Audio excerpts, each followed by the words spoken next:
ఎంత too much కన్నా ఎందుకన్నా అంత నెగిటివిటీ మావన్ మీద. మావన్ సినిమా ఇటు కావద్దన్నా, ఎట్లా పగబట్టిరండి ఛానల్ వాళ్ళు అందరూ. ఈ ఫేక్ రివ్యూలు పెట్టకుండా ఆయన మీకు దండం పెడతాను నేను. సినిమా చూసినాక పెట్టుర్రి. బ్రో కింగ్డమ్ సినిమా పైన బాగా నెగిటివిటీ వస్తుంది కదా, ఎలా చూస్తున్నారు దాన్ని?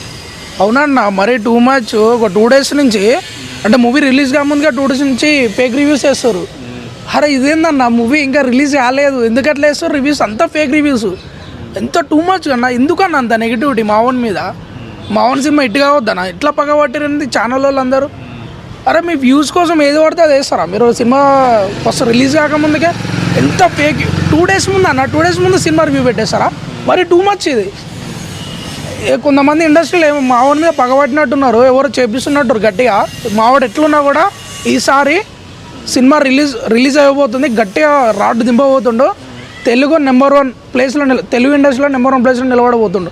దాన్ని అయితే కూడా ఆపలేడు. ఎన్ని ఫేక్ రివ్యూలు కాదు, ఏం చేసినా కూడా సినిమాని ఆపలేడు ఎవడు. ఈసారి సినిమా మాత్రం రచ్చ రంబోలా రాడ్డు దింపుతుంది ఈసారి. అంటే ఎందుకు అసలు విజయ్ దేవరకొండ ఎదుగుతే చూడలేని వాళ్ళు చాలామంది ఉన్నారన్న. ఫస్ట్ నుంచి చూస్తున్నాను, ఆయన ఫస్ట్ మూవీ నుంచి ఆయన తొక్కడం స్టార్ట్ చేశారు. అర్జున్ రెడ్డి మూవీ నుంచి వీడెవడు ఉన్నారా నానేడు మనకు పోటీ వచ్చేటట్టున్నాడు అని చెప్పి చాలామంది, ఇక మన హీరోలు అనొద్దులే కానీ ఇండస్ట్రీ నుంచి కావచ్చు లేకపోతే ఛానల్స్ నుంచి కావచ్చు చాలా నెగిటివిటీ పెంచి ఇట్లా ఫేక్ రివ్యూస్ చేసి మనోని మీద బాగా తొక్కేద్దామని చూస్తారు. కానీ ఎవ్వడు ఆపలేడు అన్న.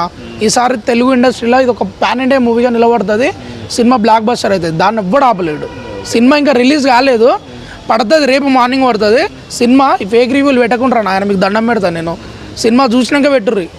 సినిమా అయితే బ్లాక్ బస్టర్ అవుతుంది అన్న.